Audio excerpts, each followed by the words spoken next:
2024 সালে এসেও তোমরা যারা ভালোভাবে থাম্বনেল এডিট করতে পারো না এবং তোমাদের থাম্বনেল প্রফেশনাল হয় না, সো আজকের ভিডিওতে আমি সেটাই তোমাদের বলার চেষ্টা করব যে তোমরা কিভাবে তোমাদের থাম্বনেলকে করতে পারবে আরো আকৃষ্ট এবং মানুষজন তোমাকে ভিউজ দেবে।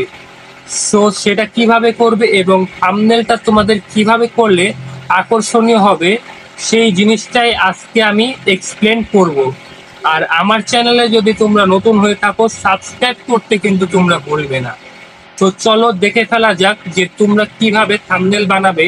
সো থাম্বনেল বানানোর জন্য তোমাদের একটি অ্যাপের প্রয়োজন হবে। সেই অ্যাপটি হচ্ছে পিক্সেল অ্যাপ। সেই অ্যাপকে দিয়ে তোমরা তোমাদের থাম্বনেলটিকে প্রফেশনাল ভাবে বানাতে পারবে। অনেকেই কিন্তু অনেকভাবেই থাম্বনেলের অ্যাপ আছে, অনেকগুলো অ্যাপ আছে, সেই অ্যাপ দিয়ে কিন্তু তারা থাম্বনেল বানায়, যেমন ক্যানভা আছে, এই অ্যাপ দিয়ে তারা কিন্তু থাম্বনেল বানায়। কিন্তু আজকে যেটা বলবো, এতে তোমাদের প্র্যাকটিসও হবে এবং থাম্বনেল সম্পর্কে তোমার একটা আইডিয়াও হবে এবং তোমরা একটি বড় ধরনের থাম্বনেল এডিটর হতেও পারবে।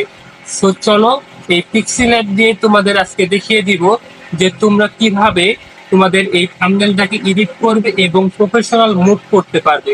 সো চলো দেখে ফেলা যাক। সো গাইস, তুমি দেখতেই পাচ্ছ যে আমার সামনে একটি থাম্বনেল আছে। এরকম থাম্বনেল তোমরা তোমাদের ফোন দিয়ে কিভাবে বানাবে সেটাই আমি এখন দেখিয়ে দিব। সো এরকম থাম্বনেল বানানোর জন্য তোমাদের ফোনে কিছু জিনিস লাগবে। সো কি কি লাগবে সেটা আমি তোমাদের এখন প্র্যাকটিক্যালি দেখিয়ে দিব। সো ভিডিওটি দেখতে থাকো। সো গাইস, তোমরা তোমাদের চলে আসবে মোবাইল ফোনে আসার পরে তোমরা চলে যাবে ক্রোম ব্রাউজারে এখানে আসার পরে তোমরা সার্চ বারে যাবে। সার্চ বারে গিয়ে এখানে লিখবে কে 4K ব্যাকগ্রাউন্ড লিখে সার্চ করবে। 4K ব্যাকগ্রাউন্ড লিখে সার্চ করলে তোমাদের সামনে ব্যাকগ্রাউন্ড চলে আসবে। সো সেখান থেকে তোমরা যে কোনো ব্যাকগ্রাউন্ড তোমরা এখান থেকে নিয়ে নিবে। সো আমি এই অসাধারণ একটি ব্যাকগ্রাউন্ড নিয়ে নিব।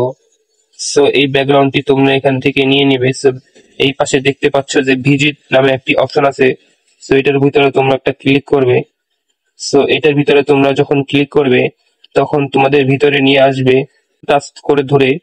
তারপরে এখানে নিচে দেখতে পাচ্ছ যে ছবি ডাউনলোড করুন নামে একটি অপশন আছে। এটার ভিতরে তুমি একটা ক্লিক করবে। সো এটার ভিতরে ক্লিক করার পরে দেখতে পারবে কিছুক্ষণ পরেই ডাউনলোড ছবিটা হয়ে গেছে। সো এইভাবে কিন্তু তোমরা ছবিটাকে ডাউনলোড করে নিবে। তোমরা যখন ছবিটাকে নিবে বা তুলবে, তোলার পরে তোমরা এই রিমিনি অ্যাপটি দিয়ে তোমরা তোমাদের ছবিটিকে এডিট করবে। সো এই সম্বন্ধে আমার আরেকটি ভিডিও বানানো আছে। সো তুমি চাইলে থাকা আই লিঙ্কে ক্লিক করে ভিডিওটি দেখে নিতে পারো।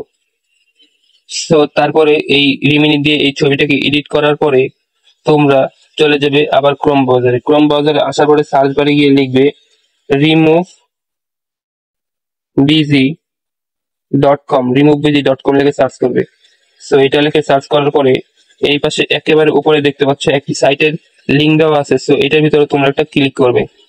সো এটার ভিতরে ক্লিক করার পরে তোমরা এখান থেকে কিছুক্ষণ অপেক্ষা করার পরে নিচে দেখতে পারবে আপলোড ইমেজ নামে একটি অপশন আছে।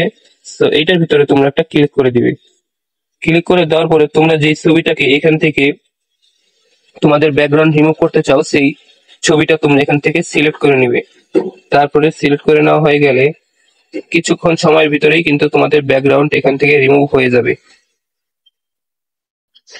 সো গাইস, দেখতেই পাচ্ছ এই ছবিটির কিন্তু ব্যাকগ্রাউন্ড রিমুভ হয়ে গিয়েছে। সো এখন তোমরা সরাসরি চলে যাবে তোমার আরেকটি অ্যাপ যেটার নাম হচ্ছে পিক্সেল অ্যাপ। এই অ্যাপটি তোমরা প্লে স্টোরে অ্যাভেলেবল পেয়ে যাবে। সো সেইখান থেকে তোমরা এই অ্যাপটিকে ইনস্টল করে নিবে। অ্যাপটিকে ইনস্টল করা হয়ে গেলে তারপরে তোমরা এই বাসে ক্লিক করবে। ক্লিক করে এখান থেকে কালারে গিয়ে তোমরা ব্ল্যাক কালার সিলেক্ট করে নিবে। তারপরে উপর পাশে দেখতে পারবে যে প্লাস আইকন আছে। সো প্লাস আইকনে তোমরা একটা ক্লিক করবে, ফ্রম গ্যালারিতে ক্লিক করবে। তারপরে তোমরা ক্রোম ব্রাউজার থেকে যেই ব্যাকগ্রাউন্ডটাকে তোমরা সিলেক্ট করে নিয়েছিলে সেটাকে তোমরা এখান থেকে আবার সিলেক্ট করে নিবে। সিলেক্ট করে নিয়ে এটাকে তোমরা এখান থেকে টান দিয়ে বড় করে দিবে। তারপরে তোমরা জাস্ট আবার প্লাস আইকনে ক্লিক করবে, পরে ফ্রম গ্যালারিতে ক্লিক করবে। ফ্রম গ্যালারিতে ক্লিক করার পরে তোমরা যে ছবিটাকে এখান থেকে ব্যাকগ্রাউন্ড রিমুভ করে নিয়েছিলে সেটাকে সিলেক্ট করবে। সো সেটাকে সিলেক্ট করার পরে তোমরা জাস্ট এটাকে এইভাবে টান দিয়ে একটু বড় করে দিবে। সো বড় করে দিয়ে তারপর তোমাদের আরেকটু কাজ আছে, সেটা হচ্ছে তোমরা আবার প্লাস এখানে ক্লিক করবে, আবার এখানে ক্লিক করবে। ক্লিক করার পরে তোমরা একটু নিচের দিকে টান দিবে। সো যেই জিনিসটা আমি এখন দিব সেটা তুমি আমার ডিসক্রিপশন বক্সে লিংক দিয়ে দিব, সেখান থেকে তোমরা চাইলে ডাউনলোড করে নিতে পারবে। জিনিসটা আমি এখন নিয়ে নিলাম, নেওয়ার পরে এটাকে এইভাবে দিলাম ঘুরিয়ে, তারপরে এটাকে বড় করে এই পাশে দিয়ে দিব। দেওয়ার পরে উপরে দেখতে পারবে যে এই পাশে একটা বইয়ের মতো লিংক আছে, এটার ভিতরে তোমরা একটু ক্লিক করবে, করে এই পাশে প্রেস করে ধরে এটাকে নিচে নিয়ে আসবে। নিচে নিয়ে আসার পরে দেখতে পাচ্ছ হয়ে গেছে। তো এখান থেকে তোমরা এখন টেক্সট অর্থাৎ লিখবে। তো এই পাশে ক্লিক করে এখানে লিখবে লো, এটাকে লিখে এখানে দিয়ে দিবে। তারপরে তোমরা কালার চেঞ্জ করবে। তো এই পাশে দেখতে পাবে কালার আছে, এখান থেকে কালার তুমি চেঞ্জ করে তারপরে স্ট্রক তুমি অন করে দিবে। তো দেখতে পাচ্ছ এখানে কিন্তু হয়ে গিয়েছে। তো এইভাবে তুমি আবার টেক্সট নিয়ে আসবে, এখানে নিয়ে এসে তারপরে তুমি এখানে আবার লিখবে কি কোয়ালিটি থেকে, এইভাবে তুমি লিখে নিবে। তারপরে কি এই পাশে দেখতে পারবে ব্যাকগ্রাউন্ড, এই ব্যাকগ্রাউন্ডে তুমি একটা ক্লিক করবে। এই ব্যাকগ্রাউন্ডে ক্লিক করার পরে এটাকে তুমি অন করে তারপরে তোমার একটি কালার সিলেক্ট করে নিবে, ঠিক আছে। সো তোমরা যখন কালার সিলেক্ট করবে তখন কিন্তু তোমরা এই জিনিসটা মাথায় রাখবে যে তোমাদের ডার্ক ব্যাকগ্রাউন্ডের ভিতরে লাইট কালার দিতে হবে লেখার ভিতরে, আর লাইট ব্যাকগ্রাউন্ডের ভিতরে ডার্ক কালার দিতে হবে, এই জিনিসটুকু মাথায় রাখবে। সো তারপর এখান থেকে এটাকে আবার টেক্সট লিখবে এইচডি। সো এটাকে তুমি এইভাবে দিয়ে দিবে। দিয়ে দেওয়ার পরে তোমরা আবার প্লাস এখানে ক্লিক করবে, ফ্রম গ্যালারিতে যাবে। ফ্রম গ্যালারিতে যাওয়ার পরে আরেকটি জিনিস তোমাদের দিতে হবে, সেটা আমি এখন দেখিয়ে দিচ্ছি। সো এগুলো সবকিছু কিন্তু তোমরা ক্রমে পেয়ে যাবে। সো সেখান থেকে তোমরা চাইলে ডাউনলোড করে নিতে পারো। সো আমি এখন এখান থেকে এটা নিয়ে নিলাম। সো এটাকে এখন আমি এই পাশে এইভাবে দিয়ে দিব, দিয়ে এটাকে নিচে টান দিয়ে নিয়ে আসবো। সো নিয়ে আসার পরে এই কোয়ালিটি থেকে এটাকে কিন্তু আমি নিচে নিয়ে আসবো।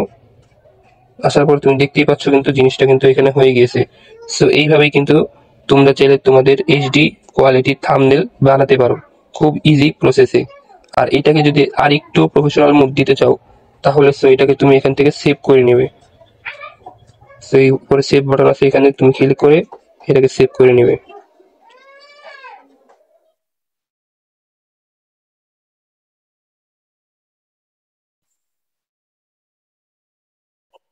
সো তোমাদের সবার ফোনে কিন্তু এই লাইট রুম অ্যাপ্লিকেশনটি আছে, বা না থাকলে তুমি প্লে স্টোর থেকে ডাউনলোড করে নিবে। সো এইটা তোমাদের ফোনে ইনস্টল করার পরে তোমরা সিম্পলি এটাকে ওপেন করে নিবে। ওপেন করার পরে এখান থেকে ফটোস অন ডিভাইসে ক্লিক করে তোমাদের কাঙ্ক্ষিত থাম্বনেলটি এখান থেকে সিলেক্ট করে নেবে। সো সিলেক্ট করার পরে তোমরা নিচে দেখতে পারবে এডিট নামে একটি অপশন আছে, এই এডিটে একটি ক্লিক করবে। এই এডিটে ক্লিক করার পরে তোমরা এখান থেকে লাইটে ক্লিক করবে। লাইটে ক্লিক করে কন্ট্রাস্টটি একটু বাড়িয়ে কমিয়ে নিবে, হাইলাইট বাড়িয়ে নিবে, শ্যাডো কমিয়ে নিবে, হোয়াইট ব্ল্যাক বাড়িয়ে নিবে। তো এইভাবে দেখতে পাচ্ছ কিন্তু তোমাদের থাম্বনেলটি এইচডি কোয়ালিটিতে হয়ে গেছে। সো এখান থেকে সেভ করে নিবে। সো এইভাবে তোমরা তোমাদের থাম্বনেলটিকে এইচডি কোয়ালিটি করতে পারো। সো আজকের জন্য আল্লাহ হাফেজ।